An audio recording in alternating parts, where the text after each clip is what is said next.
नवंबर 2019 delivery वाले का closure Abid बेली को एक बार फिर माइनस पर ले आया था। दुनिया कोविड-19 की वजह से रुक रही थी, लेकिन आबिद बेली रुकने वालों में से नहीं था और ना वो रुक सकता था। मार्च 2020 आबिद बेली से एक दोस्त ने राब्ता किया और 3M के N95 मास्क बेचने की ऑफर की। आबिद बेली ने 3 दिन में 10,000 मास्क बेच दिए। तो उसी दोस्त ने अपने वेयरहाउस आने को कहा, जहां कोविड के हवाले से और भी बहुत सी प्रोडक्ट्स रखी हुई थी। आबिद बेली ने उससे पूछा कि कोई प्रेडिक्शन थी जो पहले से इतना कुछ मंगा लिया। तो दोस्त ने बताया कि ये इमदाद का सामान है जो हम बेच रहे हैं। ये सुनकर आबिद बेली ने उसी वक्त ये काम करने से इनकार कर दिया, क्योंकि उसके नज़दीक इमदाद का सामान खरीदना और बेचना दोनों हराम था। फिर उस दोस्त ने प्रॉफिट का चेक आबिद बेली को दिया, जो तकरीबन 7 लाख का था, जिसे उसने वापस जाते वक्त सैलानी वेलफेयर में जमा करवा दिया, क्योंकि वो प्रॉफिट हराम था। फिर आबिद बेली ने एक और दोस्त के साथ मिलकर डिसइंफेक्शन टनल्स बेचने शुरू किए और बहुत सी कंपनीज और मसाजिद में ये टनल्स लगाए। मई 2020 में उसके दोस्त यूसुफ जान ने उसे तारिक सेंटर में मौजूद 5,400 स्क्वायर फीट का एक फर्निश्ड ऑफिस ऑफर किया और उस जगह के साथ कुछ करने का कहा। आबिद बेली ने इस मौके को चैलेंज की तरह एक्सेप्ट किया और थ्राइविंग स्पेस के नाम से एक को-वर्किंग स्पेस लॉन्च कर दिया। दोनों के दरमियान एक्सपेंस शेयरिंग एग्रीमेंट हुआ। पहले 3 महीने तमाम एक्सपेंसेस यूसुफ जान ने बेयर किए।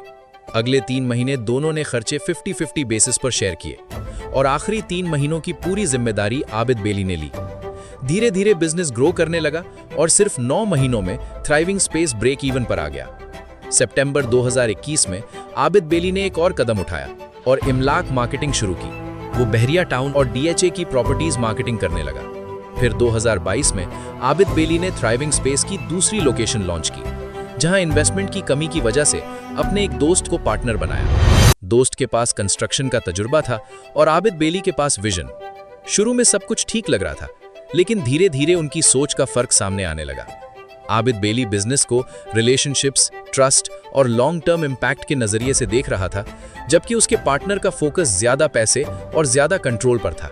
और यहीं से पार्टनरशिप में दरार आनी शुरू हो गई। फरवरी 2024 आबिद बेली ने दोस्त को ऑफर दी कि वो उसका शेयर बाय करके फुल ओनरशिप ले ले या फिर अपना शेयर आबिद बेली को सेल कर दे, ताकि ये मसला जल्द सॉल्व हो जाए। लेकिन उसने तीसरा रास्ता अपनाया कि बिजनेस को पूरी तरह से बंद कर दिया जाए। आबिद बेली के लिए दोस्ती बिजनेस से ज्यादा अहमियत रखती थी। और फिर मार्च 2024 में थ्राइविंग स्पेस बंद हो गया। जनवरी 2022 कराची क्लिफ्टन का ट्रैफिक सिग्नल। एक ड्राइवर रेड लाइट पर रुकता है और उसकी नजर रियर व्यू मिरर पर जाती है। वो एक येलो स्टिकर देखता है, उस पर लिखा होता है भीख बंद। नीचे एक और लाइन होती है, प्रोफेशनल बेगर्स एक माफिया है, आपके दिए हुए 10 रुपए उनकी भूख नहीं, उनका एम्पायर चलाते हैं। कुछ ही महीनों में 20,000 स्टिकर्स कराची में गाड़ियों के मिरर पर लग चुके थे और हर जगह यही मैसेज नजर आता था।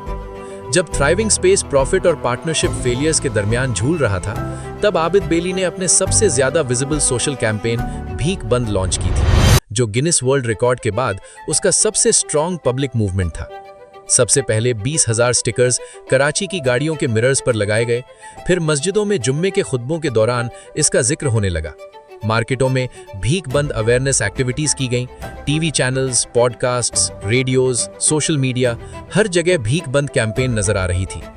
ये कैंपेन सिर्फ पाकिस्तान तक महदूद नहीं रही, इसको इंटरनेशनल रिकग्निशन भी मिलना शुरू हो गई। ये एक कोशिश थी उस सप्लाई चेन को तोड़ने की जो पॉवर्टी को एक्सप्लॉइट करके उसे प्रॉफिटेबल बिजनेस बना देती है।